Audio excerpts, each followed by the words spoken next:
Good evening, and thank you for watching. This story is especially haunting to me since it occurred shortly after I was born, and my father grew up in Morris, Alabama, and knew Dan Brasher. So get ready for a strange tale of one of Alabama's oldest unsolved murders, the Alabama Moonshine Mystery.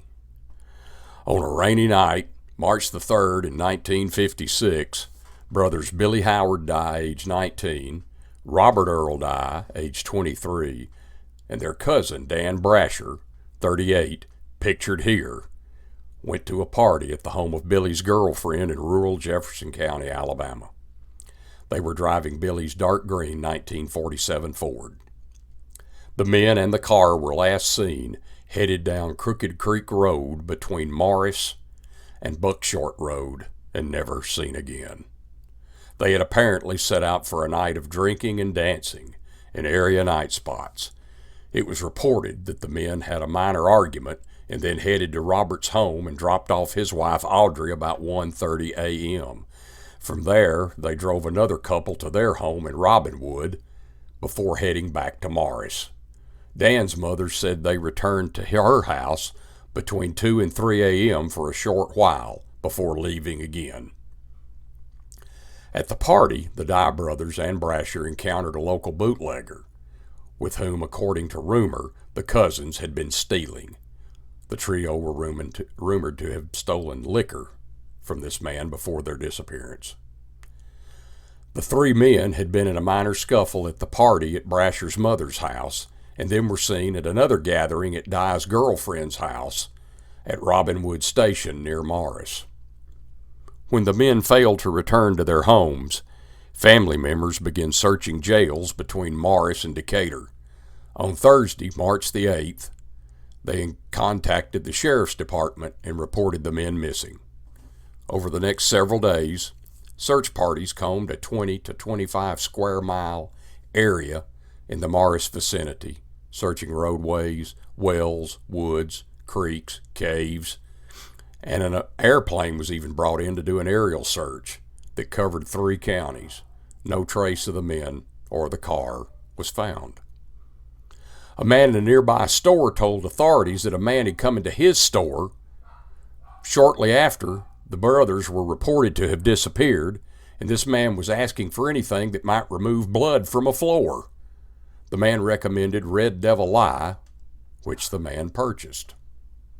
Foul play was suspected since the brothers, who had been working on a construction site of a new 4-lane highway just north of Birmingham, failed to pick up their paychecks, and even Dan had been scheduled to begin a new construction job the Monday following his disappearance.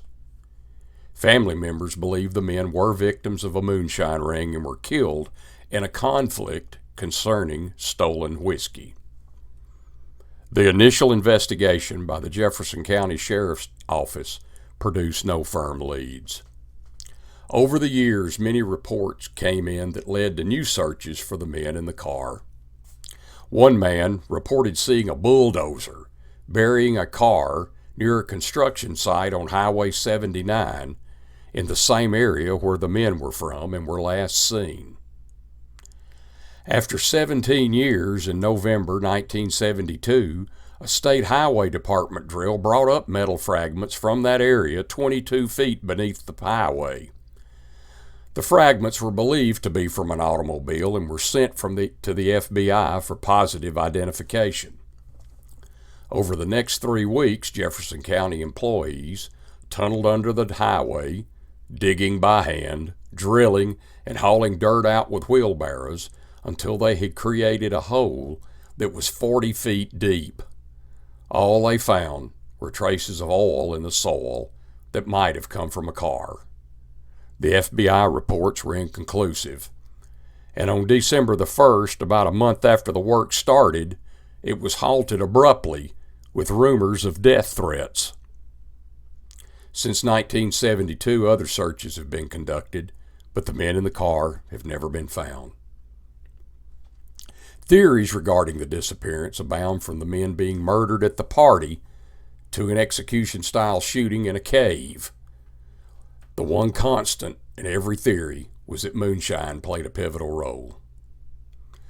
The rugged hills and ravines that define the border of Jefferson and Blount County provided natural protection for numerous illegal distilling outfits. The moonshine business was not just a way of life in these foothills, it was a means of survival for a large number of local families, and pilfering in anyone's product could be a fatal mistake. When the brothers and cousins did not return home the day after the Robin Wood party, there was little concern, even among their families. The three were known to be heavy drinkers and had been inebriated their last night seen. Relatives assumed they were sleeping off their hangovers in a jail cell somewhere. But when there was no word from any of them and they hadn't picked up their paychecks, a cousin of theirs, Curtis Brasher, and his father checked all the jails between Morris and Decatur to no avail. At that point, the family filed a missing persons report with the Jefferson County Sheriff's Department. Investigators' initial efforts were stopped by the wall of silence they encountered from the close-knit community where residents viewed outsiders and the police with suspicion. There were reports of gunshots being heard the night of the disappearance. And a neighbor at one of the Robin Wood area houses said there were three men carrying containers of water from his outdoor faucet to a neighboring house where the brothers had been seen the early morning hours of March the 4th.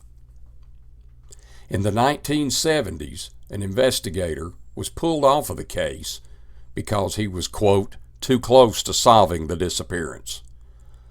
A total of 3 witnesses have come forward that said they saw a car being buried under that construction site on the highway where the metal fragments were dug up. One theory was that the brothers were killed at the Robin Wood party and Brasher was murdered a few days later and buried in a Morris cemetery. And many were convinced that the sheriff's hampered investigation was just because of department ties to bootlegging operations, but those allegations were never proved. Then in 1984 came the biggest break in the case. An ex-convict named T.J. Chambly confessed to participating in the murders of the men, saying he wanted to clear his conscience.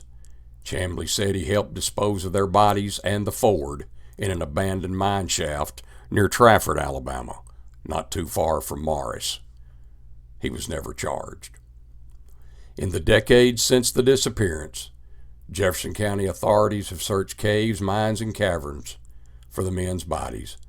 Now more than 60 years after the three and their car vanished, their disappearance is the oldest active case for the cold case squad in the Jefferson County Sheriff's Department, and the department still receives tips concerning these men.